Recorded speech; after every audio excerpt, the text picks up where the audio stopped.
Hold up. Yeah.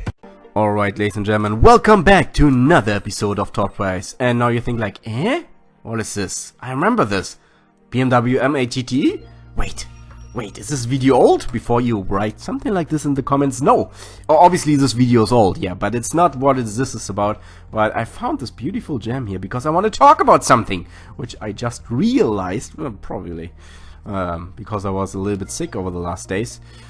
Was just laying in bed and didn't have much time to play Top Drives. But playing Top Drives the other day, and some other guys were writing me on Instagram complaining about a few things, and I'm like, and then I looked into it. I'm like, wait for it. I think I have some footage. I have some previous footage.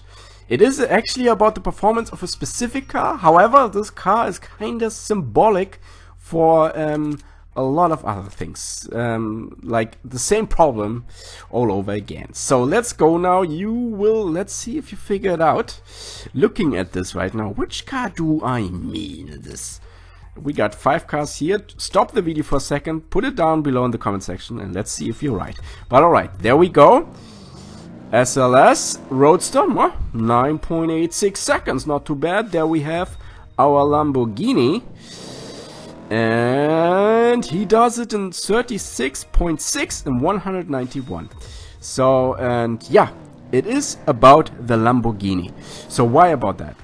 As you remember, I pulled that one out of, I think, was it carbon fiber pack? But it doesn't matter where I pulled it out. I pulled that car, and you immediately told me, CMG, this is an amazing car. It really is amazing. It's beating a lot of other cars. It's a gem. You should invest in it. Definitely invest in it. And you were right.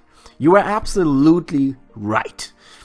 And I did. I did invest in it. And I'm telling you, I did invest a lot of sweat, a lot of blood into this car. And I was really, really happy with the outcome. And even if I didn't win the gem, the BMW M8 GTE, I could still be happy that I had this beautiful Lamborghini. And I was like, okay, well, at least you got this beauty out of this one, right? I couldn't care so much about the Lotus Exige, especially now about thinking about how many other new Lotus cars we have. The Lotus Exige looks like the I don't know, the black sheep in the family. But I still had the Lamborghini. I'm like, woo! 36.6 on test ball. This is putting it somewhere, right? This is nice. But now, let's have a look now. And here we are after the update. USA 2. There we have the opportunity to test it again on a running test bowl. And there we have still the same car, the Lamborghini Gallardo LP550 2 Spider 2nd generation. So let's go into it again. There we have a test bowl, and let's see how this car is performing now, yeah? Alright, Volkswagen Type 2. Sorry, still a little bit coughing, but I definitely feel better. Thank you again for everybody who wished me well. There we have it. He's running. He's still doing well, right? He's still doing well. It's not a bad ride at all. 37.91, 187. We're missing something. We're missing a whole second, my friend. Not only a whole second, it's 1 second. 1.31 seconds. Seriously, 1.31 seconds. There a lot of things can happen in 1.31 seconds. And yeah, 4 miles per hour as well. Let's not look at that. But, okay. What does that mean now? How good is that car still? Is that car still really good? Okay, let's have a look now. Before we scream too much, let's see ultra rares. I mean, if we use, for example, the Roof BTR, which is, I think, my strongest. Yeah, I think so. My strongest ultra rare at the moment. I don't know right now so much. And considering that I have no idea about all the brand new Bentleys and everything like this, how they are performing at the moment. We need our time. We probably need a couple months until we gather enough, until everybody of you out there gathers enough information on this one, how the cars are performing. But let's look at the roof PTR. We know it from one of the last updates, when roof came, and that the roof PTR is a very strong ultra rare. And you see this one does 39.25, which is a very good time for an ultra rare car. So we still are far away from this one, yeah, right? We had 37.91, but however we still miss over a second. But okay, then ultra rare, we are far away from this, but that's not what we want to beat, right? When we max out an epic, we are not maxing out an epic to beat ultra rares. We're maxing out epics to beat other epics, and possibly as well to beat not maxed out legendaries. This is what we want to do, because maxing out legendaries is always very tricky. Because yeah, you need to but you need to sacrifice so many epics. But okay, let's have a look on some of the epics which we have. Which one? For example, the RS6. This one has solid mid-range, you can say. Can definitely say that. Let's see how this one is doing. I believe the RS6 is not beating the Lamborghini. I think something over 38. Between 38 and 39 seconds. Let's see. We're coming in. There we go. 38.33. Okay. Well, but closer to 38 than to 39. Okay. And let's see. Is there a car which can beat him? Because before it was really difficult. Okay. Then we got, for example, what about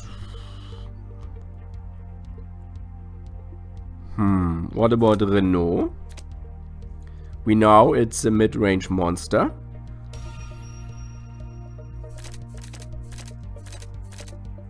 But I mean, Lamborghini has more top speed, so in the end. And with the mid-range of the Lamborghini should have won. But since we got some corrections after the last update, and boom, we already have the first one who's beating my Lamborghini. So, what does that mean for me right now? Why am I telling you that? What does that mean for me right now? So in any case, when I have a little bit of a free use, and there is a test bowl, a running test bowl, and it's dry, I would never use my Lamborghini again.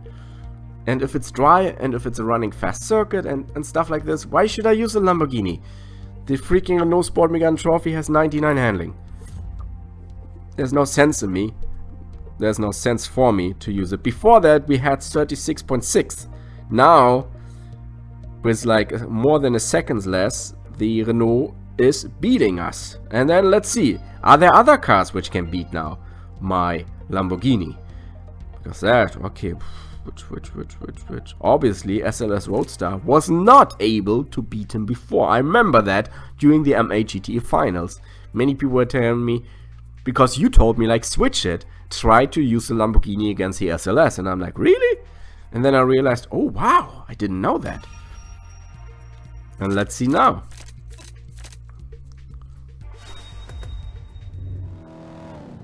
So we had this current winner is the Renault with 37.81 on less top speed, by the way.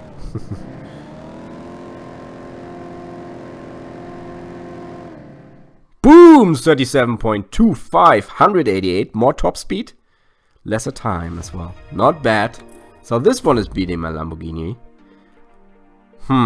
Makes me sad. Don't forget, my Lamborghini is maxed out. The SLS is not maxed out yet, so the lag on handling, I can still catch up on that one. But I already know that the mid-range now, like the mid-range decreasing mid-range on the Lamborghini is a big disadvantage now. So so I definitely would rather invest in the SLS. So what else? Is there any other car maybe which can beat now my Lamborghini? And then we come to some conclusions. What about the Corvette? I mean, I would never. You think so? I haven't used that car for a while, by the way. 83, I should use it more. Well, I always use it against the Camaro. Usually that's the time where I use it. So 37.91 was the time for the Lamborghini. And here we go. Chevrolet Corvette Lingenfelter is starting. Oh, good start. Here we go. It goes all the way. 160, 170 miles per hour, 180. This is 37.90. Are you kidding me, man? Even the freaking Corvette is beating now my Lamborghini. Woo, boy. There we go. There we go. So, what does it tell us now?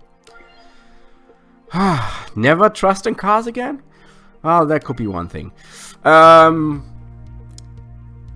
This is not the first car. This is not the first car which how you say? Is it buff or nerfed? I think nerfed.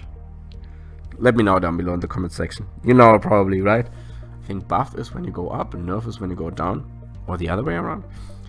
However, which got a decrease, yeah? If you know the word, let me know down below. Which got a decrease. It's not the first car which got a decrease.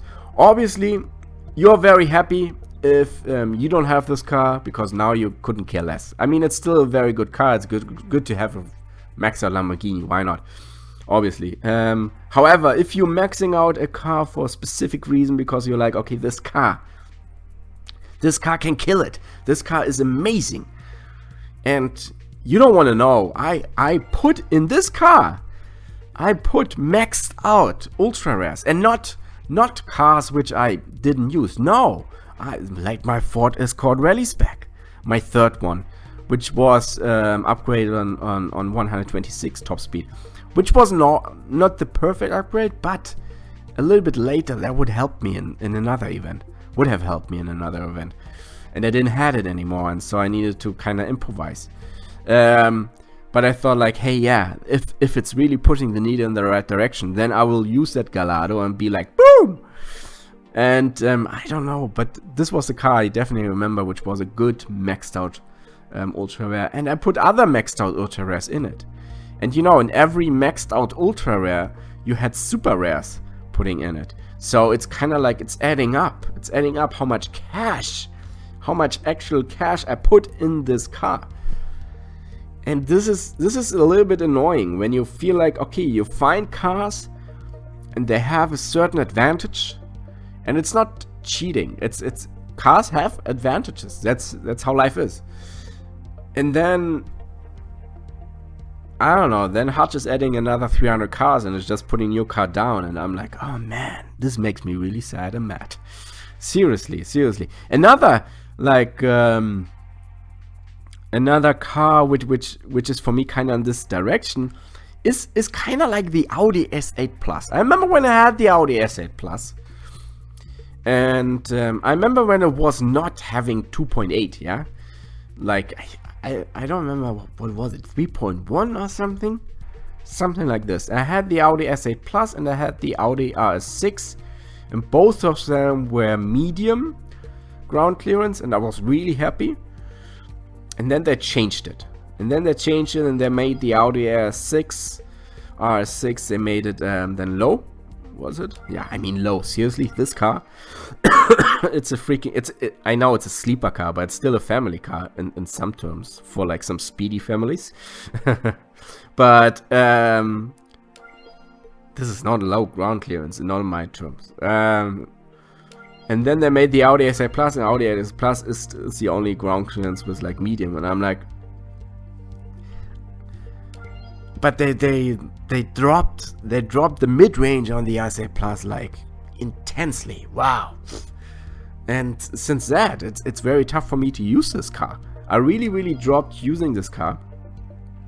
And you see it now, he's currently crouching above the rate of like 70. It's 72.7 3%. And just to show you, and this is a good upgrade. It's 3.323. This is like what most people are doing as well for this car.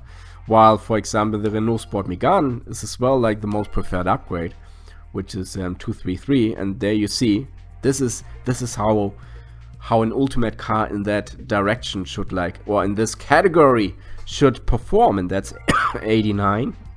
And since you see, this is not like some kind of accident. No, this is 83. Same upgrades.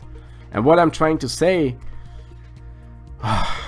losing my point a little bit, but okay, quickly back to the Audi S8 Plus is that, for example, this one is not worth 30 IQ points in my terms. When they give me the boost of like medium ground clearance, but they take away all the mid-range.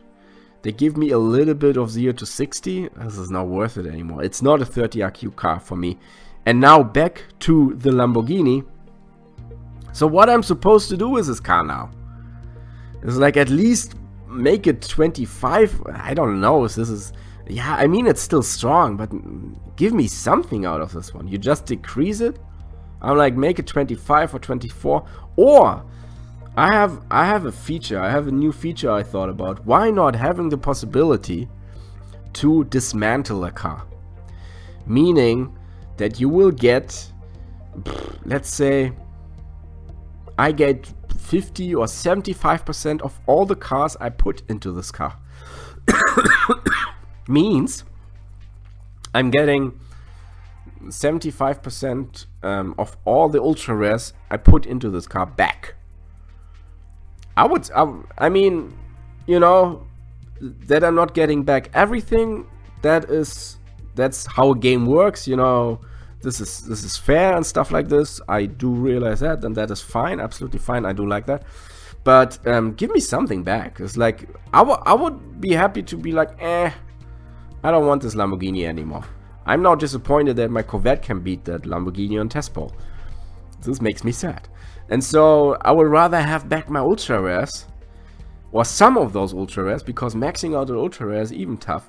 So I'd rather like sell those ultra rares or keeping those ultra rares and try to deal with them and handle them in like some further tournaments. So yeah, 1.31 seconds. This is what this Lamborghini lost. And this is what makes me really sad about this. Sorry. Just a little bit of a Sunday talking session. I'm sorry about that one, if there was not so much gameplay. But I think this is a topic which actually touches a lot of you people. And it's not only epics, obviously. It's lots. It goes from common all the way to ultra rare, to legendary. You find cars, you're super excited, you invest in them, you even build up a second, a third, a fourth, and then they change it, and then you're like, okay, like one last example is here we have it, which I barely use anymore. There we have it, Dodge Stealth. You know how many Dodge Stealth I had when it was like common? Nee, when it was uncommon. When it was uncommon, it was really like it was a grenade, and everybody who had it, and it was a freaking uncommon. Many people could get it, and so when people got it, they were building it up, and that was cool. But then they pushed it up all the way up to rare, you know, and then I feel like, well, in this terms, I can actually use different cars. I don't need to use this car anymore, and so that's why I think I had a lot of them. I got rid of them. Pontiac Firebird. Like I have so many cars which had potential, and then they don't anymore. Like here, Chevrolet Corvette used to be, but then there came other cars. I have no issue with like new cars coming in now and then, but I have an issue when they change existing cars, and then you feel like, ugh, it's not working at all anymore. Then I feel like, hey, yeah, why not having this option to get back something, and at least you feel a little bit better than just like simply selling that car. And I don't want to fuse that Lamborghini.